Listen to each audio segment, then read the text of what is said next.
अपने current mutual fund से कुछ एक्स्ट्रा पैसे कमाने हैं, कुछ ऐसा करना है कि मुझे ज्यादा रिटर्न मिलना शुरू हो जाए बिना कुछ किए हुए, तो ये वीडियो आपके लिए।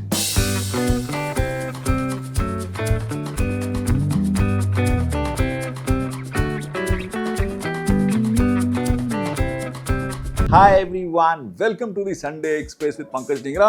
आज की संडे एक्सप्रेस में ना हम एक ऐसा टॉपिक डिस्कस करने वाले हैं जो ना आपको बैठे बिठाए एक एक्स्ट्रा रिटर्न दे सकता है। आज हम बात करने वाले हैं regular versus direct mutual funds की। अरे सर, ये क्या टर्म हुई, ये क्या बात हुआ, थोड़ा समझाओ इस बारे में। देखो, जब भी कोई म्यूचुअल फंड लॉन्च होता है ना, उस म्यूचुअल फंड को बेचने के लिए जनरली जो कंपनीज होती हैं वो एसेट मैनेजमेंट कंपनीज या ब्रोकर्स को लगाती हैं कि उन्हें बेचो। अब जब वो उन्हें बेचते हैं तो जाहिर सी बात है वो कुछ कमीशन चार्ज करते होंगे।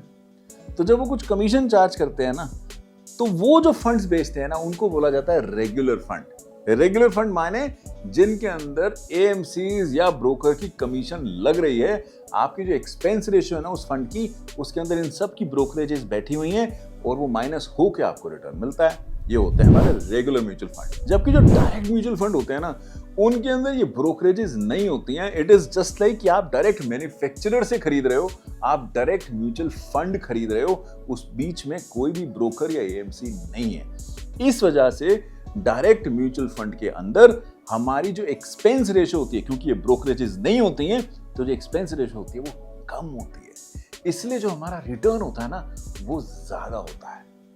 आप ना कोई भी फंड उठा लो और चेक करो उसका रेगुलर का NAV, as an regular fund, जो उसका म्यूचुअल फंड का जो रेगुलर वर्जन है उसका एनएवी, और डायरेक्ट फंड का एनएवी। डायरेक्ट फंड जनरली अगर कोई भी फंड डायरेक्ट होगा ना, उसके आगे लिखा होगा डायरेक्ट, तो उसका एनएवी ऑफ डायरेक्ट फंड ना जनरली ज्यादा होता है। वो इसलिए होता है बिकॉज इसके अंदर मेरी एक्सपेंस रेशो कम होती है। जनरली जो एक्सपेंस रेशो की जो रेंज होती है ना, and I just want to give you a figure, वो रेंज करती है अप्रॉक्सीमेटली 0.5 टू लेट्स से 1.5% तक। इतना एक्स्ट्रा एक्सपेंस रेशो लगता है अगर आप रेगुलर फंड में जाते हो, डायरेक्ट म्यूचुअल फंड में नहीं जाते हो। तो जो एक्स्ट्रा जो ये 1% के करीब अगर मैं मान लो जो मैं पे कर रहा हूँ ना, ये वो बेसिकली ब्रोकरेजेस के पास जा रहा है, ब्रोकर्स के पास जा रहा है, जो मैं अवॉइड कर सकता हूँ अगर मैं डायरेक्ट में चला जाऊँ तो। अच्छा सर, इसका फाइनेंशियल इम्पैक्ट कितना होता है? मैंने एक कैलकुलेशन बताता हूँ। लेट्स से आप 10,000 रुपये एक फंड में डालते हो, और एक तरफ आप रेगुलर फंड में डालते हो और एक तरफ आप डायरेक्ट फंड में डालते हो। बिल्कुल ठीक है सर। लेट्स से इस 10% पे मुझे, I am just making it up, मुझे 11-12% ब्याज मिल रहा है, 11-12% मुझे रिटर्न मिल रहा है over a period of let's say 25 years.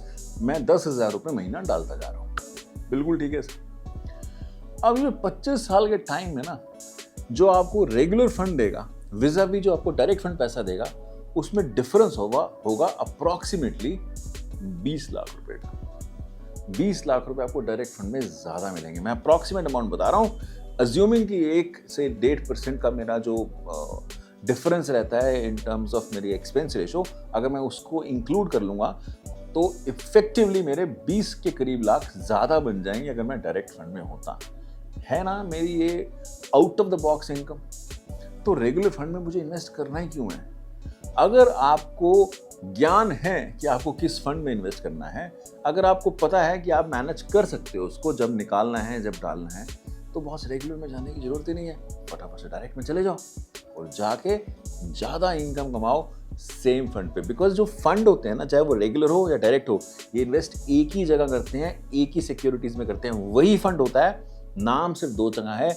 एक जगह जहां एक्सपेंस रेशियो ज्यादा होती है बिकॉज ब्रोकर्स के थ्रू बिकता है, एक जगह क्योंकि वो डायरेक्ट बिकता है तो एक्सपेंस रेशियो कम होती है। बात समझ में आती है? आप किसी भी कैलकुलेशन देख लेना, डायरेक्ट फंड हमेशा बेनिफिशियल होता है to the mutual fund owners. तो एक ना आपने होमवर्क करना है आज की वीडियो के बाद। जो आपके जिस भी म्यूचुअल फंड में आपने इन्वेस्ट किया हुआ है ना, अगर वो रेगुलर है, चेक कर लो, अगर वो रेगुलर है तो try to shift that fund to the direct mutual fund. आप उसे शिफ्ट भी कर सकते हो। वन टाइम थोड़ा सा एनएवी उसका ज्यादा होगा, but return over a period of time इसमें ज्यादा मिलेंगे। बात समझ में आती है? कैसे शिफ्ट करते हैं फ्यूचर म्यूचुअल फंड को, let's say from the regular to the direct, अगर इसके बारे में और जानना है तो कमेंट बॉक्स में लिखो। I will be more than happy to help you your ways of doing that. Is that clear? अगर ये वीडियो थोड़ा सा ज्ञानवर्धक लगाओ, जो आई एम श्योर लगा होगा, तो एक तो बनता ही है। और ऑफ कोर्स शेयर करो हर उस फ्रेंड के साथ, हर उस रिलेटिव के साथ जो आपको लगता है फायदा उठा सकता है इस शिफ्टिंग का या डायरेक्ट म्यूचुअल फंड में direct investment. For keep getting these informative videos, subscribe Pankaj Dhingra. I'll see you again in the next one. Till then, this is Pankaj Dhingra signing off.